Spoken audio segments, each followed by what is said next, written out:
যথাযথ ধর্মীয় মর্যাদায় সারা দেশে নানা কর্মসূচিতে পালিত হচ্ছে পবিত্র ঈদে মিলাদুন্নবী। এ উপলক্ষে রাজধানীতে বিভিন্ন ধর্মীয় সংগঠনের উদ্যোগে র্যালি, আলোচনা ও মিলাদ মাহফিলের আয়োজন করা হয়। এ সময় হামদনাত ও রাসূলের শানে দরুদ পাঠ করা হয়। স্লোগানে স্লোগানে মুখরিত হয়ে ওঠে রাজপথ। সবার কণ্ঠে উচ্চারিত হয় ইসলাম ধর্মের শান্তির বাণী। ইসলামের অবমাননা হয় এমন কাজ না করার জন্য আহ্বান জানান অনুষ্ঠানে আসা ধর্মপ্রাণ মুসলমানরা। সাদমান সাকিবের প্রতিবেদন। 570 খ্রিস্টাব্দে পৃথিবীতে আসেন সর্বকালের সর্বশ্রেষ্ঠ মানব হযরত মুহাম্মদ সাল্লাল্লাহু আলাইহি ওয়াসাল্লাম। তার শুভাগমন উপলক্ষে দিনব্যাপী পালন করা হয় ঈদে মিলাদুন্নবী। এ উপলক্ষে রাজধানীর বিভিন্ন সড়কে র্যালি ও শোভাযাত্রা বের করা হয়।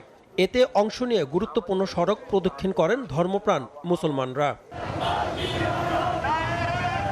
এ সময় বক্তারা দেশ ও জাতির কল্যাণে নবী হযরত মুহাম্মদ সাল্লাল্লাহু আলাইহি ওয়াসাল্লামের চরিত্র ও আদর্শকে সকলের মাঝে পৌঁছে দেওয়ার আহ্বান জানান। তারাও এখন বিভিন্ন জায়গা থেকে মুখ খুলছে, আমি নাম বলছি না, আমার কাছে ভিডিও আছে। তারা বলছে মাজারে কেন হামলা হবে, তারা স্বীকার করছে। এগুলো আমাদের সমাজে প্রচলিত করা হয়েছে। সুতরাং আপনি ঈদে মিলাদুন্নবীতে একটা জিনিস দেখেন, আল্লাহর নবীর সময়ে মানুষ পোস্টার ছাপানোর দরকার হতো না। দেশ ও সমাজের শান্তি বিনির্মাণে নবী মুহাম্মদ সাল্লাল্লাহু আলাইহি ওয়াসাল্লামের শিক্ষা অনুসরণ করা উচিত বলে মনে করেন ধর্মীয় বিভিন্ন সংগঠনের নেতারা। আল্লাহর ওলিদের মাজার রক্ষায় রাষ্ট্রকে এগিয়ে আসার আহ্বান জানান তারা। আল্লাহ পবিত্র কোরআনে আমাদেরকে রসুলের মিলাদের দাওয়াত আল্লাহ নিজেই দিয়েছেন। মাজার ভাঙ্গা এটা অবশ্যই আমাদের আদর্শের বিরোধী।